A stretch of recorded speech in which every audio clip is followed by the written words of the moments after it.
ذلك أيها الإنسان إن الدرس العظيم الذي نستلهمه من هذا الحدث العظيم الجلل المؤلم أن لا نركن إلى شيء سوى الله، أن لا نركن إلى الدنيا، لا تركن إلى الدنيا، لا تركن إلى المال، وإنما تذكر مآلك، لا تركن إلى قصرك وإنما تذكر قبرك، لا تركن إلى عماراتك وعقاراتك ولكن تذكر حسناتك وسيئاتك، لا تركنن إلى الدنيا وما فيها،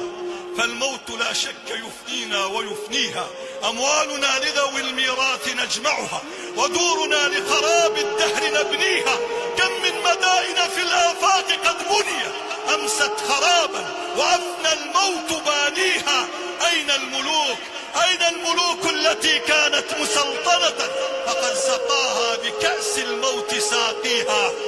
واعمل لدار غدا الرضوان خازنها، اعمل لدار غدا الرضوان خازنها، الجار أحمد والرحمن ناشيها، قصورها ذاب والمسك طينتها والزعفران حشيش نابت فيها.